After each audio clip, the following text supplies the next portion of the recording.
नमस्कार साथियों, एक बार फिर से आप लोगों का आपके अपने इस YouTube चैनल में स्वागत है।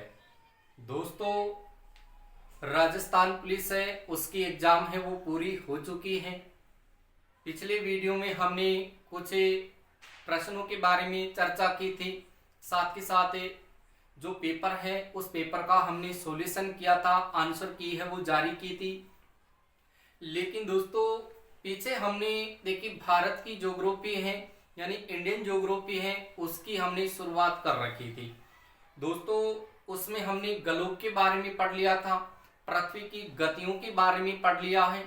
और इसके अलावा दोस्तों, आज हम देखिए राजस्थान है, पहले हम राजस्थान की ज्योग्राफी है उसको भी पढ़ चुके हैं। और आज इस वीडियो के माध्यम से हम भारत की ज्योग्राफी यानी इंडियन ज्योग्राफी को आगे बढ़ाते हैं। जो टॉपिक आपके लगते हैं इंडियन ज्योग्राफी में, उसमें हम एक एक टॉपिकों के ऊपर चर्चा करेंगे दोस्तों। तो वीडियो को आप शुरू से लेकर के अंत तक आप जरूर देखें। दोस्तों, आज का जो आपका वीडियो रहेगा, आज का जो आपका टॉपिक रहेगा वो रहेगा भारत का नामकरण, यानी भारत का नाम है वो किस प्रकार से देखिए प्राप्त होता है, कैसे कैसे भारत का नाम है वो निकला था। तो दोस्तों, टॉपिक हम शुरू करते हैं भारत का नामकरण। भारत का नामकरण दोस्तों, यहां से कई बार एग्जाम में सीधे के सीधे प्रश्न आते हैं, लेकिन हम क्या होते हैं इसमें कंफ्यूज हो जाते हैं। ये प्रश्न आपकी एसएससी है, दिल्ली पुलिस है, फर्स्ट ग्रेड है, सेकंड ग्रेड है, यहां से बार बार प्रश्न है वो आपसे पूछे जाते हैं। तो दोस्तों, भारत का नामकरण देखिए किस प्रकार से प्राप्त होता है। सबसे पहले देखिए आप यहां से ध्यान रखिए मित्रों, भारत का मानचित्र।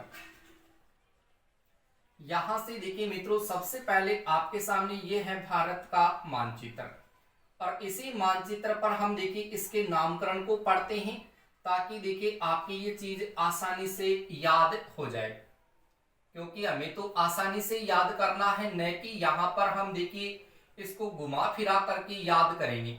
तो मित्रों, ये तो है आपके सामने देखिए भारत का मानचित्र, ठीक है। अब देखिए भारत का नामकरण किस प्रकार से प्राप्त होता है। तो मित्रों, सबसे पहले याद रखिए हिंदुस्तान। हिंदुस्तान हिंदुस्तान के बाद में अन्य जो नाम प्राप्त होता है मित्रों, वो प्राप्त होता है आपके सामने इंडिया। इंडिया और इंडिया के अलावा दोस्तों नाम प्राप्त होता है भारत। और भारत के अलावा देखिए मित्रों, देखा जाए तो नाम प्राप्त होता है आर्यावर्त। और आर्यावर्त के अलावा मित्रों देखा जाए तो नाम प्राप्त होता है आपके सामने ब्रह्मवर्त। और ब्रह्मवर्त के अलावा देखा जाए तो मित्रों नाम आता है आपके सामने जम्बूद्वीप। इस प्रकार से भारत के नाम है वो आपको मिलेंगे, यानी सबसे पहले मैंने दिया हिंदुस्तान, उसके बाद में इंडिया, फिर भारत, आर्यावर्त, ब्रह्मवर्त और जम्बूद्वीप। तो ये किस प्रकार से देखिए मित्रों प्राप्त होते हैं। देखिए सबसे पहले भारत की देखिए ये वाली दिशा अगर देखोगे, ये उत्तर दिशा है, यहां से ये आपकी पश्चिम दिशा है, ये दक्षिण दिशा है, और इधर आपकी दोस्तों पूर्व दिशा है।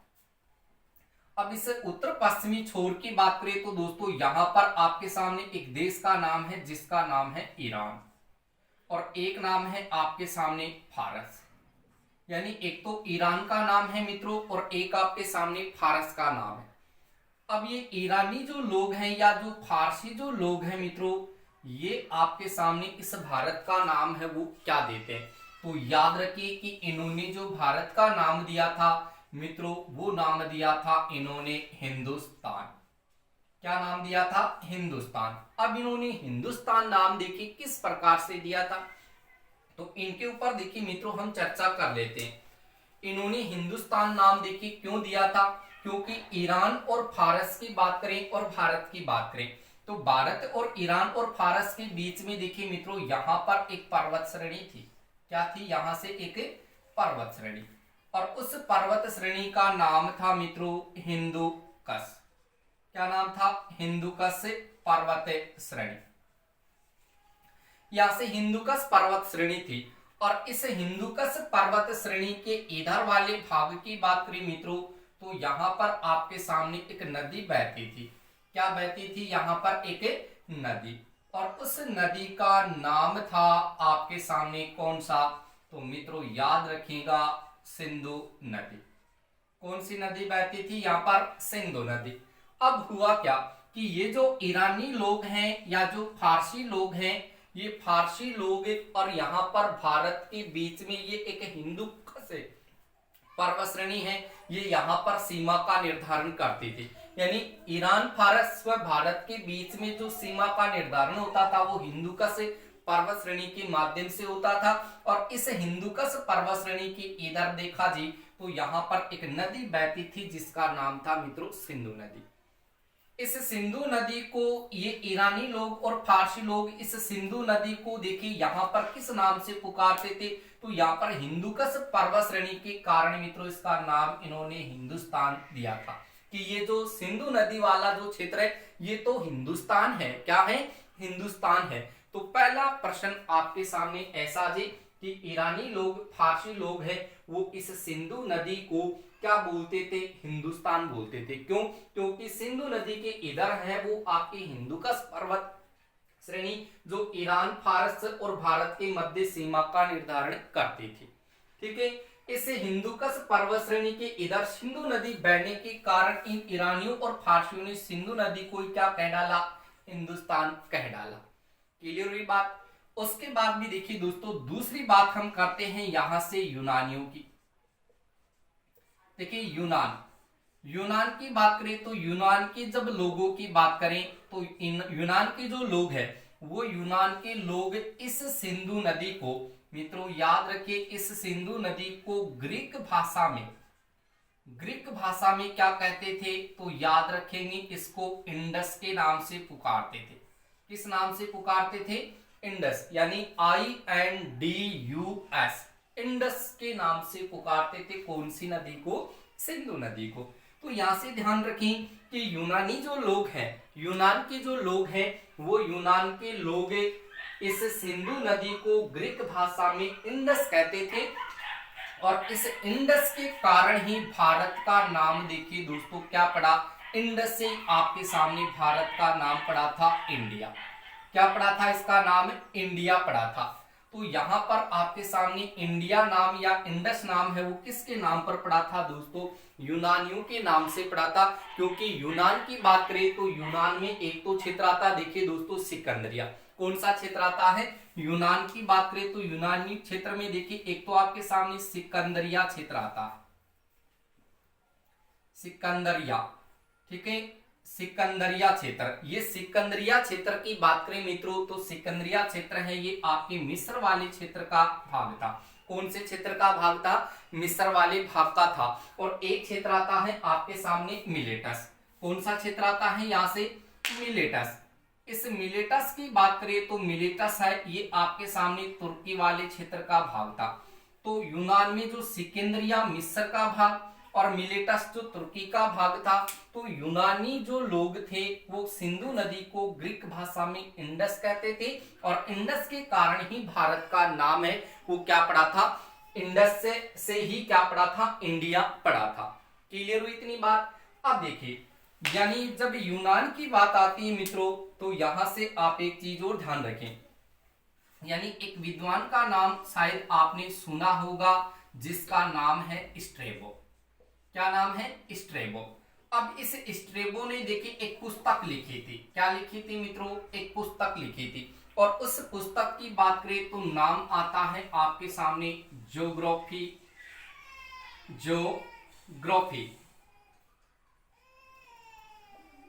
फिकल इन साइक्लोपीडिया। ये पुस्तक आप ध्यान जरूर रखिए, यानी स्ट्रेबो है, इस स्ट्रेबो की एक पुस्तक है और उस पुस्तक का नाम है मित्रों ज्योग्राफिकल इनसाइक्लोपीडिया। और इस ज्योग्राफिकल इनसाइक्लोपीडिया में इस स्ट्रेबो ने भारत है, इस भारत को देखिए इंडस के नाम से ही पुकारा था। किस नाम से पुकारा था? भारत को इन्होंने इंडस के नाम से पुकारा था, यानी अपनी पुस्तक में इन्होंने भारत को इंडस कहा था। तो यहाँ पर देखिए ये स्ट्रेबो था, इनकी पुस्तक थी ज्योग्राफिकल इंसाइक्लोपीडिया, जिसमें इन्होंने भारत को क्या कहा था, इंडस कहा था। और यूनानी जो लोग थे, सिकंदरिया मिलेटस के जो लोग थे, वो देखिए इस सिंधु नदी को ग्रीक भाषा में इंडस कहते थे, और इंडस के कारण इसका नाम दोस्तों भारत का क्या पड़ा था, इंडिया पड़ा था। क्या पड़ा था, इंडिया। तो ये इंडस से आप ध्यान रखेंगे कि इस पुस्तक का प्रयोग करने वाला स्ट्रेबो था, इन्होंने भारत को इंडस कहा था। एक पुस्तक जरूर आती है दोस्तों इंडिका के नाम से, तो आपने कहीं ना कहीं पढ़ा होगा कि मेगास्थनीज है, इस मेगास्थनीज की एक पुस्तक आती है जिसका नाम आता है आपके सामने इंडिका पुस्तक। क्लियर है। अब देखिए उसके बाद में आगे चलते हैं, तो आप साथ के साथ इनको नोट जरूर कर ले मित्रों, क्योंकि ये प्रश्न बहुत ही इंपोर्टेंट है यहां से। उसके बाद में देखिए आगे क्या होता है, मान लीजिए कि यहां पर मित्रों आपके सामने देखिए वापस है वो भारत की स्थिति आ रही। यहां से आप देख सकते हैं, मैं आपको हर चीज का प्रयोग कर करके बताऊंगा। तो यहां से आप देख सकते हैं कि ये आपके सामने देखिए भारत का मानचित्र है। किसका मानचित्र है मित्रों, यहाँ पर ये भारत का मानचित्र है। इस भारत की बात करें तो भारत में देखिए यहां पर देखा जाए तो इसके और नाम है वो किस प्रकार से प्राप्त होते। तो यहां से देखिए यूनानियों ने नाम है वो इंडस दे दिया सिंधु नदी को। ईरानी जो लोग हैं, फारसी जो लोग हैं, इन्होंने इसको हिंदुस्तान नाम दिया था, यानी सिंधु नदी के कारण ही नाम पड़ा था। लेकिन दोस्तों जब वैदिक काल की बात करें, कौन से काल की, वैदिक काल की।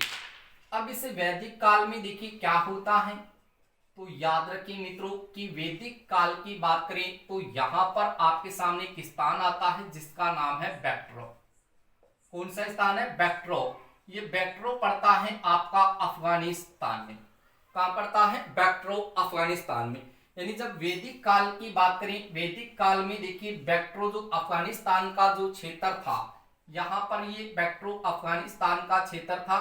यहां से क्या हुआ कि यहां से देखिए पांच जन यानी जन का मतलब लोग, यानी 5 जने यहां से देखिए भारत में प्रवेश करते हैं।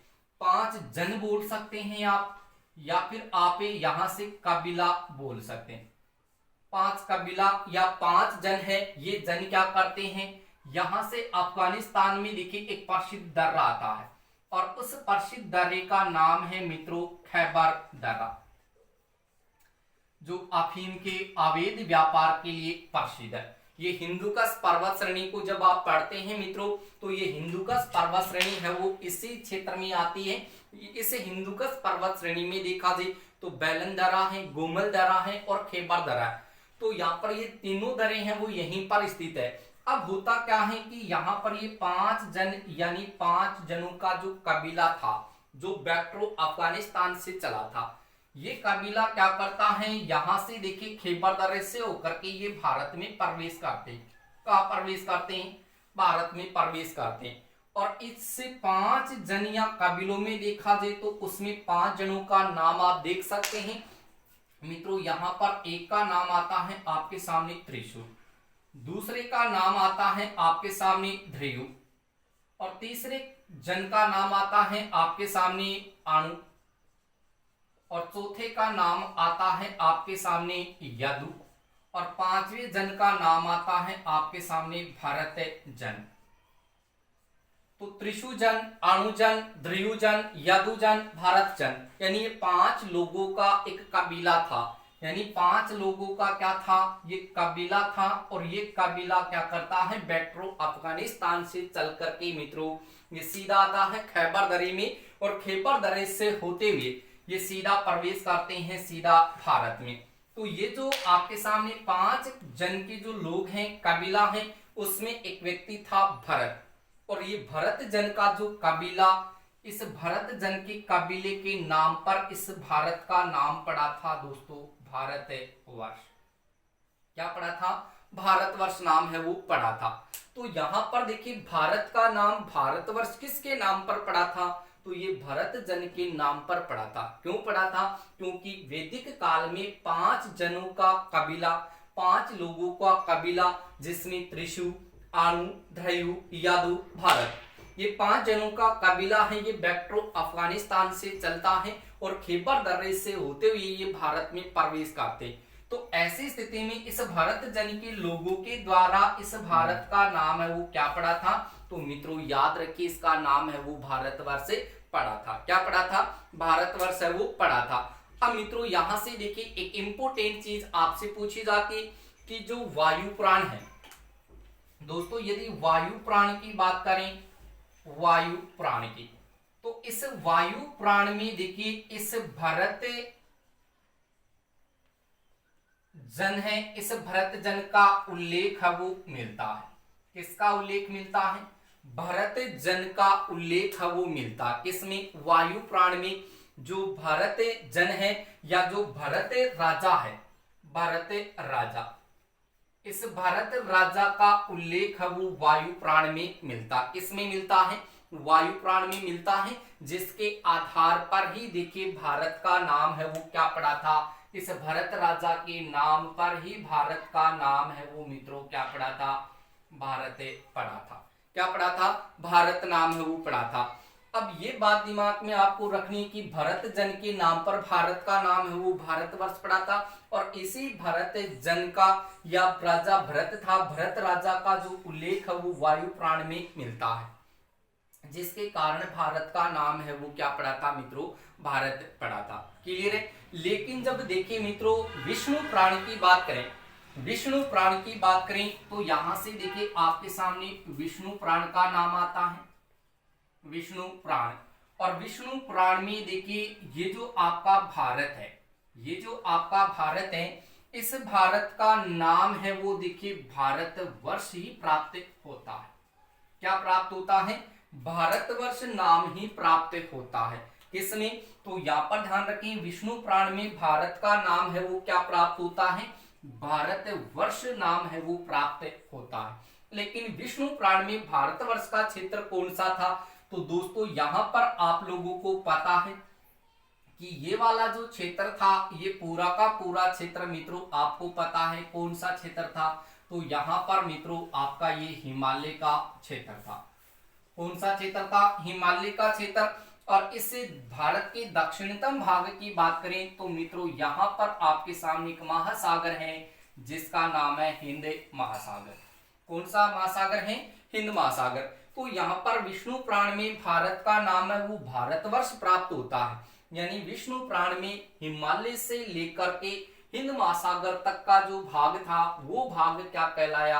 भारतवर्ष कहलाया। क्या कहलाया? भारतवर्ष कहलाया। लेकिन दोस्तों जब महाभारत की बात करें, महाभारत काल की बात करें, तो महाभारत काल में इस भारत का नाम भी देखिए आपके सामने भारतवर्ष ही प्राप्त होता है। क्या प्राप्त होता है? भारतवर्ष ही प्राप्त होता है। लेकिन दोस्तों यदि ऋग्वेद की बात करें, किसकी? ऋग्वेद की, तो यहां पर मैं आप लोगों के सामने लिख रहा हूं कि अगर ऋग्वेद की बात करें तो ऋग्वेद में इस भारत का नाम है,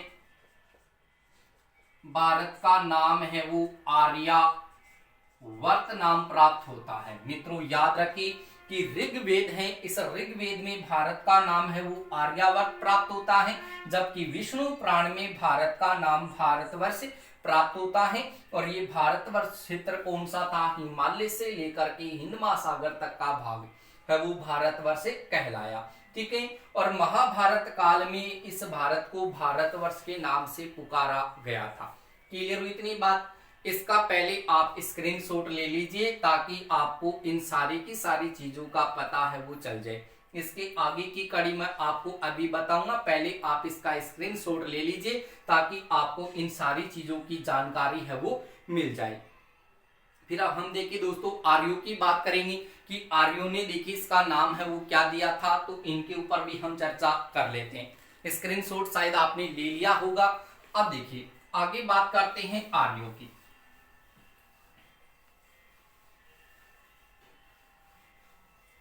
जब आर्यों की बात आती है मित्रों, तो यहां पर देखिए जो आर्य हैं,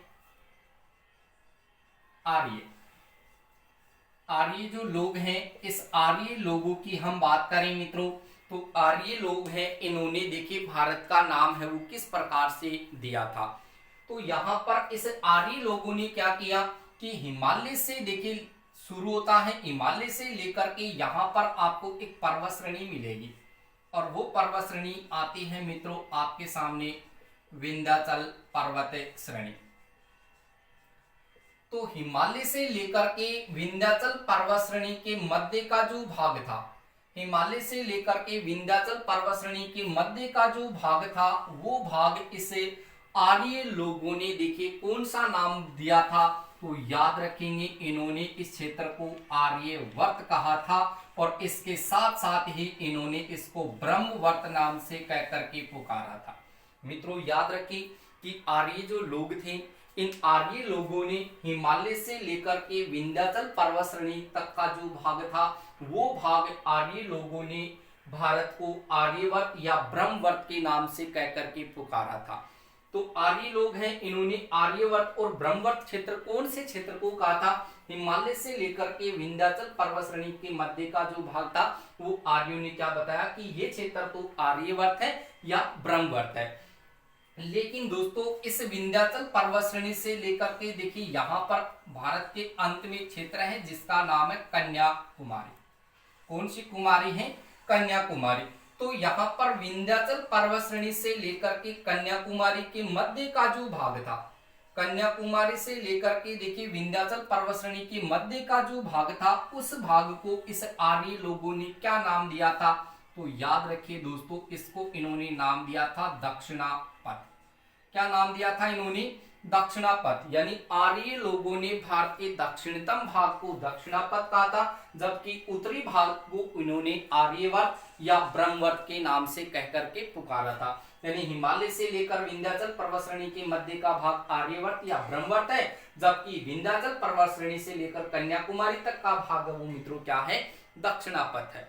क्लियर है। उसके बाद में देखिए यहां से हम आगे और चर्चा करते हैं। तो ये तो आपका दक्षिणापथ का भाग रहा, लेकिन दोस्तों यहां से देखिए आपके सामने एक सप्तसिंधु प्रदेश आता है। कौन सा प्रदेश, सप्तसिंधु प्रदेश। तो सप्तसिंधु प्रदेश की बात करें तो सप्तसिंधु प्रदेश में देखिए आपके सामने आर्यों के द्वारा जो क्षेत्र था, यानी ये जो आर्य जो लोग थे, ये इस आर्य लोगों के द्वारा ये वाला जो क्षेत्र था ये क्षेत्र कहलाता था सप्तसिंधु प्रदेश।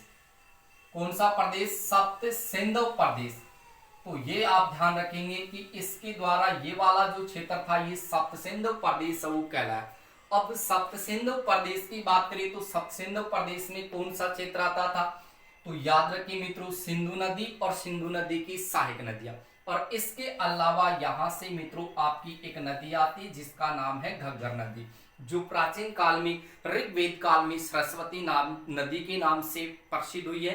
तो यहाँ पर सप्तसिंधु प्रदेश के बारे में यदि आपसे पूछा जाए तो इसमें आपकी सिंधु नदी आ जाएगी, सिंधु के अलावा आपके सामने झेलम नदी आ जाएगी, झेलम के बाद में आपकी चेनाब नदी आ जाएगी, चेनाब के बाद में मित्रों रावी आ जाएगी, रावी के बाद में व्यास आ जाएगी, व्यास के बाद में सतलज नदी आ जाएगी, और सतलज के बाद में आपकी सरस्वती नदी जो आपकी घग्गर नदी है वो घग्गर नदी सरस्वती है।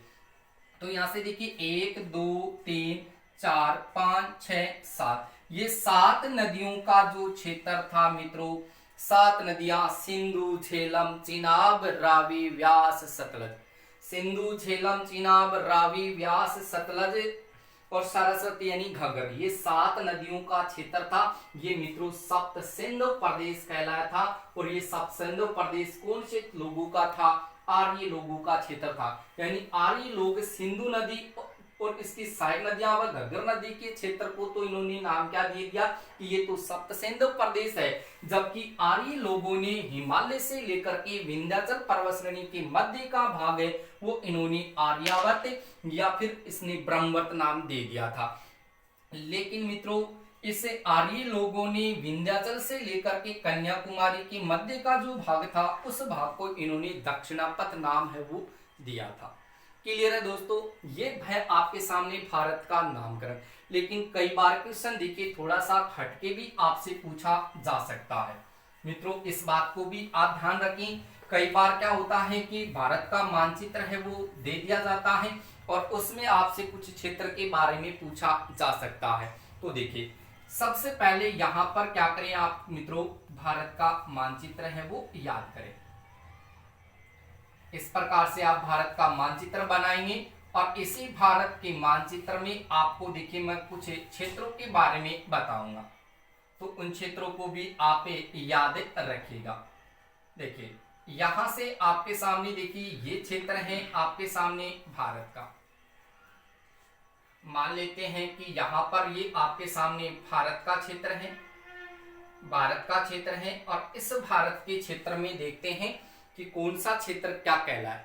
देखिए दोस्तों, सबसे पहले की बात करें तो सबसे पहले देखिए यहाँ पर ये पाकिस्तान का जो भाग था, जहां पर ये सिंधु नदी बहती थी, जहां पर ये सिंधु नदी बहती थी, उस सिंधु नदी वाले क्षेत्र को देखिए दोस्तों कहा जाता था उदीचे। क्या कहा जाता था मित्रों?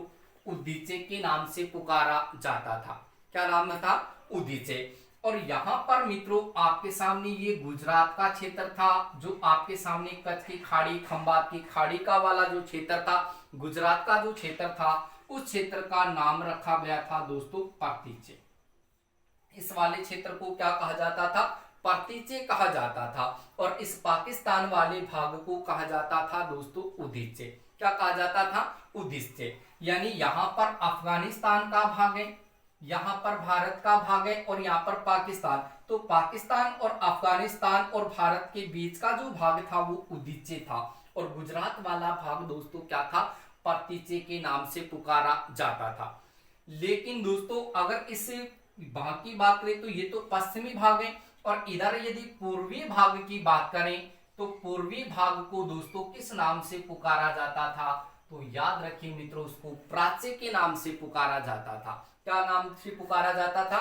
प्राच्य के नाम से। गुजरात वाला पश्चिमी भाग है वो पर्तीचे। देखिए पूर्व में प्राच्य, पश्चिम में पर्तीचे। तो देखिए पूर्व छोटा नाम है, पश्चिम बड़ा है, तो पश्चिम बड़ा है तो पर्तीचे, पूर्व छोटा है तो प्राच्य, प्राच्य पर्तीचे। और ये हो गया उदीचे। उसके बाद में देखिए यहाँ पर ये वाला जो भाग था मित्रों, भारत के मध्य का भाग, ये जो भाग था मध्य का, उसको कहा जाता था मध्य भारत। क्या कहा जाता था इसको? मध्य भारत कहा जाता था। क्या कहा जाता था इसको? मध्य भारत या मध्य देश। क्या कहा जाता था इसको? मध्य भारत या मध्य देश कहा जाता था। और ये जो भाग आपके सामने दक्षिण का जो भाग था मित्रों, ये दक्षिण का भाग है वो क्या कहलाता था? तो मित्रों याद रखिए, इस दक्षिण भाग को कहा जाता था दक्षिणापथ। क्या कहा जाता था? इसको दक्षिणापथ के नाम से पुकारा जाता था। ये बात आपको याद रखनी। अब एक साथ आप इनको याद कीजिए। यानी मध्य देश, ये बीच का मध्य देश, पूर्व का प्राचीन, पश्चिम का पर्तीचे और इधर उत्तर पश्चिम का भाग है वो उदीचे। दक्षिणतम भाग में दक्षिणापथ, दक्षिण में दक्षिणापथ और मध्य का भाग मध्य देश, पूर्व में प्राच्य, पश्चिम में पर्तीचे और ये भाग उदीचे। तो ये सारे के सारे नाम आपको याद रखने मित्रों कि किस प्रकार से ये नाम है वो प्राप्त हुए थे। एक नाम मैंने आपको ये जम्बूद्वीप वाला नहीं बताया। तो मित्रों यहां से देखिए आप ध्यान देंगे कि भारत की बात करें तो भारत में यदि बौद्ध धर्म की बात करें, बौद्ध काल की बात करें या महाजनपद काल की बात करें, महाजनपद काल की बात करें, तो महाजनपद काल की बात करें या बौद्ध काल की बात करें, तो इस काल में इस संपूर्ण भारत की बात करें तो भारत को कौन सा द्वीप कहा जाता था मित्रों? इसको जम्बू द्वीप कहा जाता था। यानी बौद्ध धर्म में या बौद्ध काल में या महाजनपद काल में इस भारत को क्या कहा जाता था? जम्बू द्वीप कहा जाता था। क्लियर है इतनी बात? तो ये सारी चीजें मैंने आपको भारत के नामकरण से बताई है। तो मित्रों आप इस चीजों को याद रखिए, एक बार आप इसको सही तरीके से पढ़ेंगे और उसके बाद में अपने माइंड में इन बातों को सेट करेंगे। तो दोस्तों ये वीडियो आपको कैसा लगा? यदि ये वीडियो आपको पसंद आया है तो मित्रों इस वीडियो को आप अपने दोस्तों को इसे अधिक से अधिक शेयर जरूर करें और साथ के साथ आप लाइक करें और लाइक करने के साथ साथ कमेंट करके सुझाव जरूर दें कि आपको ये वीडियो है वो कैसा लगा। ठीक है दोस्तों, मिलेंगे नेक्स्ट वीडियो में इसी भारत की ज्योग्राफी के साथ। यानी इसमें अपन और भी कुछ टॉपिकों की चर्चा करेंगे, लेकिन दोस्तों भारत की जब हम ज्योग्राफी पढ़ेंगे तो स्टेप वाइज स्टेप यानी पहले कौन सा टॉपिक पढ़ना, बाद में कौन सा पढ़ना, उसके बाद में कौन सा पढ़ना, तो हम उनकी जड़ से शुरू करेंगे और अंत तक हम इनको पढ़ेंगे। ठीक है दोस्तों, मिलेंगे नेक्स्ट वीडियो में इसी चैनल के साथ। लगातार आपको इसी तरीके के वीडियो है वो आपको बराबर मिलते रहेंगे। ठीक है दोस्तों।